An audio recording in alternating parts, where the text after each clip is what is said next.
Barangay Magsaysay is located at northeastern part of Lupon, Davao Oriental. Boundaries surrounded the said barangay are Barangay Lantawan in the north, San Jose in the south, Tagbua in the west, Lapu-Lapu, San Isidro Municipality in the east, and Libodon in the northeast of Mati. It is also bounded by the Quabo River from Libodon to San Jose and creeks from Tagbua to Lantawan. Barangay has also a vast agricultural area with moderate temperature suitable for growing coconut, corn, banana, mango, and other root crops. The barangay has all-weather road condition that can be reached by any means of land transportation. It is 12 kilometers away from proper Lupon Municipality, where trade centers are located. 54 kilometers away from the provincial capital of Mati, and 143 kilometers away from Davao City. The water and sanitation and hygiene aspect that they are addressed was installation of sanitary toilets, safe water supply, and hand washing facilities in schools and daycare center. For the period of 2014 to 2016, it has been able to provide 100% of its households with sanitary toilet, access to safe water supply, proper waste disposal, and wastewater management. For sustaining the program of environmental health and sanitation, the Barangay Magsaysay had its own budget for the incentives, especially to give the rewards for the best purok with best sanitation practices, and the sustainability in the community for cooperation and support of program. It has also been recommended to be the entry of the province in the national search for barangay with best sanitation practices.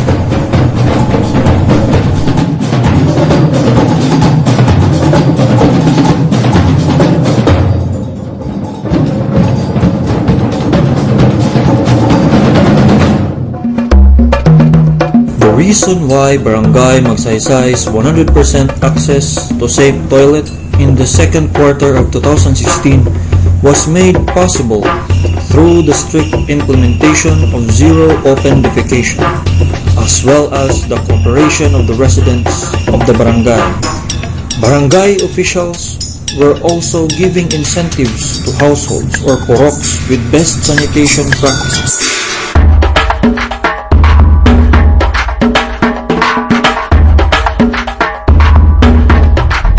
They also have 100% access to safe water from the year 2014 up to 2016.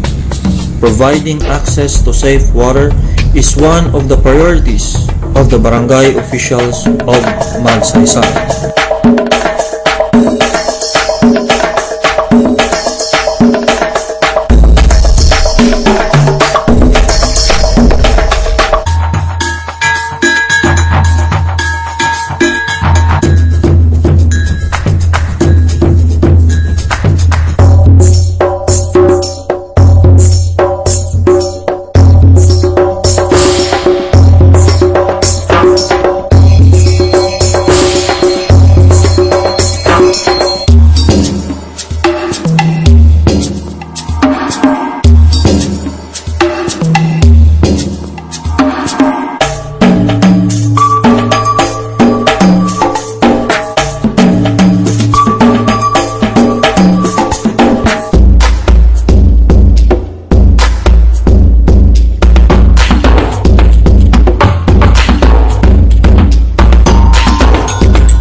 Aside from those things, solid waste management is also being implemented by the barangay officials, and their advocacy and implementation is supported by the residents. They were able to practice proper solid waste segregation and recycling.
sanitation practices of the residents are the key factors in prevention and decreasing the morbidity rate of diseases such as diarrhea, dengue, and malnutrition. Moreover, the Barangay Magsaysay officials and its residents are also supportive to other health programs like maternal and child care, bloodletting program, and other health programs. They believe that having a good health is not only limited in taking care of your body, but also by taking good care of your environment. The provincial government of Davao Oriental, one of the trust for development agenda focused on public health program. We envisioned attaining the optimum health for the maximum citizenry through the sustainable delivery of quality health care. We have been give emphasis to the target outline under the Philippine Sanitation Roadmap and the Sustainable Development Goal for water and sanitation, and our continuous effort to the increased investment of our water and sanitation program down to the grassroots level. To deepen our commitment for the constituents of Davao Oriental, we are proud to submit an entry from Barangay Magsaysay, Lupon, Davao Oriental as the provincial best sanitation practice for calendar year 2016. We hope that our effort be rewarded by the winning these competitions up to the national level. Mayong buntag sa tanan, I would like to congratulate Barangay Magsaysay for representing the municipality of Lupon as well as the province of Davao Oriental in this year's national search for barangay with best sanitation practices for the first time. It feels good to see hardworking people, but it is much better seeing healthy people in a healthy community. I know it is a great challenge to keep up the good work you all started, but I believe you can do it. We can do it. Furthermore, I would like to say that I am so proud of the officials of Barangay Magsaysay and its residents for being a good example to other barangays.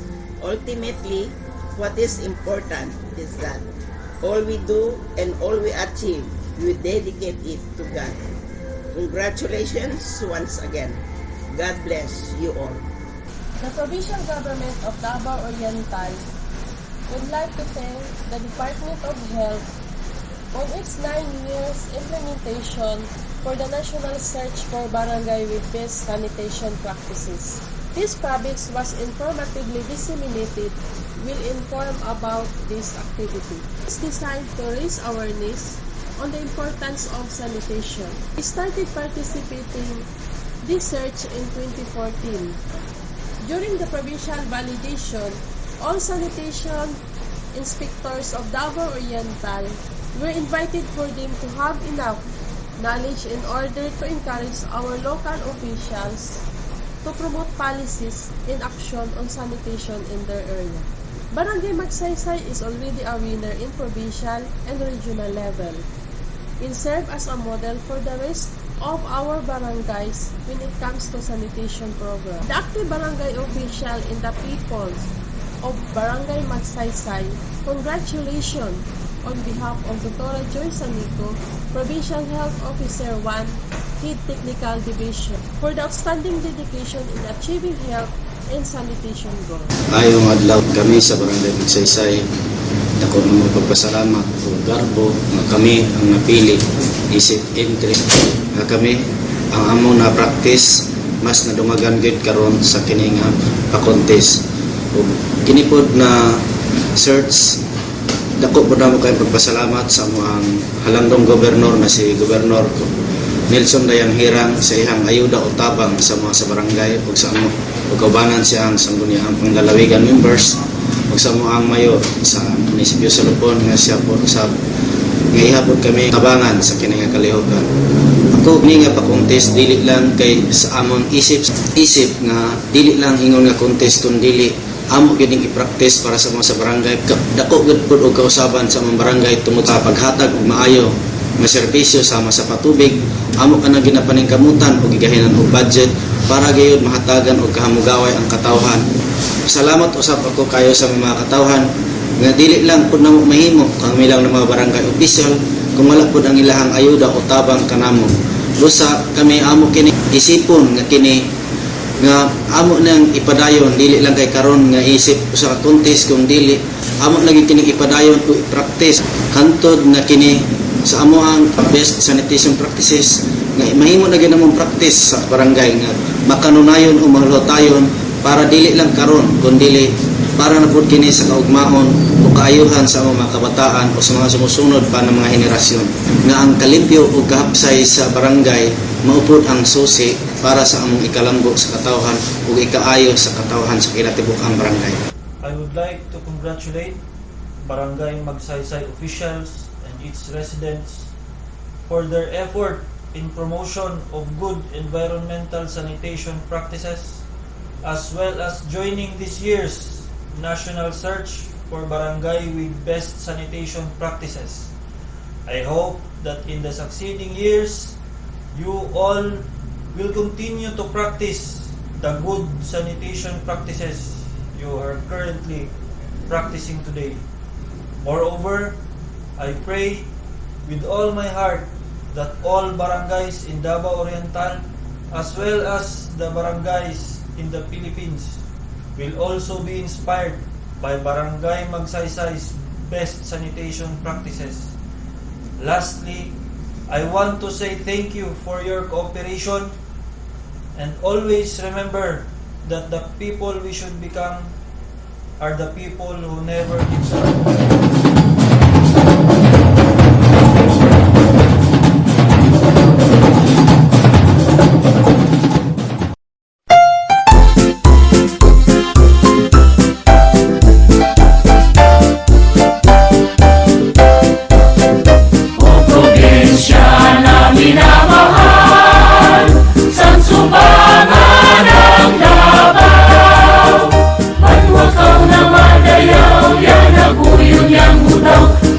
Payon kay walang lakaw ng Diyos, matabayang kalupaan mo, yang tanong mabungahon.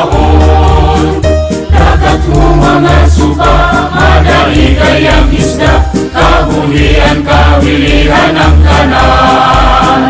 Umahal na Davao Oriental, langit mo mapawaan. Yang kabutayan, yang kapatagan, mayaman.